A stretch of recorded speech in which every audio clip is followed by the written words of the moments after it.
तलवार लेकर के दौड़ी कि मेरे सामने मेरी माँ को कोई लेके नहीं जा सकता। अगर 25-25 हजार के कैमरा, कंप्यूटर इत्यादि खरीद सकते हो तो 1000 रुपए की तलवार भी खरीद के घर में जरूर रखते हो। और भारत में ना जाने कितने मंदिरों को तोड़ दिया, उन मंदिरों को पुनर्जीवित करना है। यहाँ जितने हिंदू बैठे हैं, 18 तारीख को दत्त जयंती है, सारे लोग भगवा ध्वज लेकर के दत्त जयंती के दिन जाएंगे और दत्तात्रेय भगवान की तपस्वी में पूजन अर्चन करेंगे। ये राजहंस कोई और नहीं, हमारा भारत देश है, और ये चूहे कोई और नहीं, ये गीदड़ है जो हमारी धरती में आकर के, हमारे देश में आकर के हमारे मंदिरों पे कब्जा करते हैं, हमारी धरतियों में अतिक्रमण करते हैं, लैंड जिहाद फैलाते हैं, हमारे मंदिरों को तोड़ते हैं। और ऐसे देश में, ऐसी धरती पे इन चूहों के, टीपू सुल्तान जैसे नपुंसकों की धरती पे इनकी कांग्रेस सरकार जयंती मनवाती है। अगर हम बाबर की मजार बनाएंगे, अगर हम देश में अकबर को महान बताएंगे, तो फिर रहीम क्या थे, रसखान क्या थे? अरे सम्मान करेंगे तो एपीजे अब्दुल कलाम का करेंगे, वरना ऐसे गीदड़ों का सम्मान कभी नहीं होगा। इन्होंने देश को नोचा है, इन्होंने देश को खसोटा है। तो मैं आपसे रिक्वेस्ट करती हूँ, इट्स अ रिक्वेस्ट कि आप 1-1 लाख का फोन अगर खरीद सकते हो, अगर 25-25 हजार के कैमरा, कंप्यूटर इत्यादि खरीद सकते हो, तो 1000 रुपए की तलवार भी खरीद के घर में जरूर रखेंगे। हम अपनी माँ की रक्षा तो कर सकेंगे, और अगर अपनी माँ की रक्षा नहीं कर सकते तो हमारे हिंदी में कहावत है, चुल्लू भर पानी में डूब मरना चाहिए। अपनी गौ माता की रक्षा तो करनी ही चाहिए। राष्ट्रीय स्वयंसेवक संघ के द्वितीय सरसंघचालक माधव राव सदाशिव राव गोलवलकर पूज्य गुरुजी, उनकी माता की मृत्यु हो गई तो किसी ने कहा कि तुम्हारी माँ चली गई, तुम अनाथ हो गए। गुरुजी ने कहा नहीं, अभी तो मेरी एक संसार की माँ गई है, अभी तो मेरी भारत माता और गौ माता जीवित है, इनके होते मैं कभी अनाथ नहीं हो सकता। इस सेना के प्रमुख विपिन रावत जी, जिनकी और उनकी पत्नी और उनके साथ कई सैनिक हमारे देश में शहीद हुए। दुख की बात यह है, कष्ट की बात यह है कि जब हेलीकॉप्टर क्रैश हुआ और उनके प्राण गए तो पूरी देश की जनता शोक में आ गई, दुखी हो गई, परेशान हो गई, कष्ट में आ गई।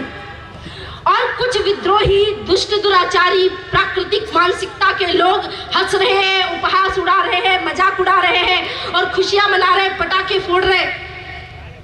अटल बिहारी वाजपेयी जी गए, इन्होंने हंसी उड़ाई।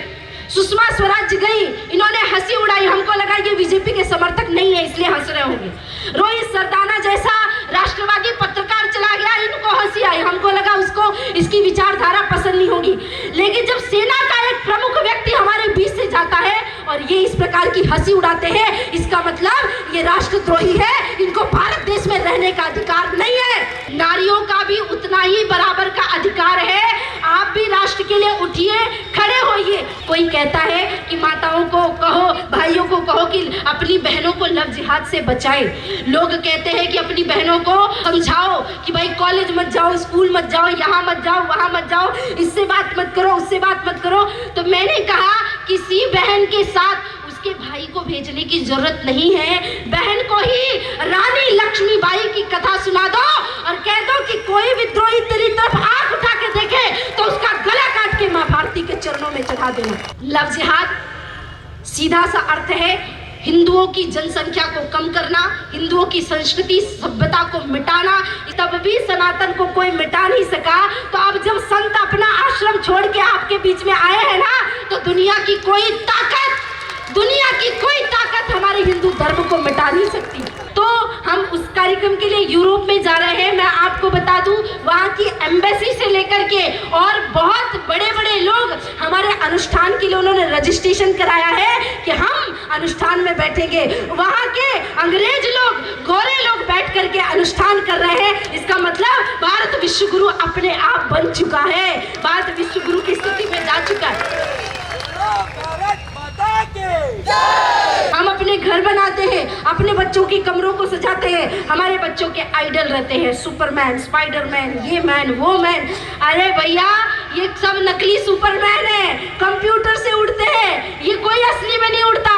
दुनिया में सबसे बड़े असली सुपरमैन तो हनुमान जी महाराज ही है। मुझे कम ही लगता है क्योंकि आपका प्यार इतना है, आपका भाव इतना है। है, प्रसन्नता होती है कि मैं कम से कम अपनी बात, अपनी भावनाएं, अपना विचार आप सभी से रख पाई।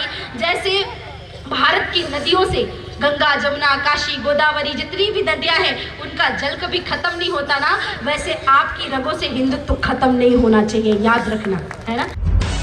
ನಿಖರ ಸುದ್ದಿ ಸದಭಿರುಚಿಯ ಕಾರ್ಯಕ್ರಮ ನೀವು ನೋಡ್ತಾ ಇದ್ದೀರಾ ಕಹಳೆ ನ್ಯೂಸ್, ಸಮಾಜದ ಜಾಗೃತಿಗಾಗಿ ವಸ್ತುನಿಷ್ಠ ವರದಿ.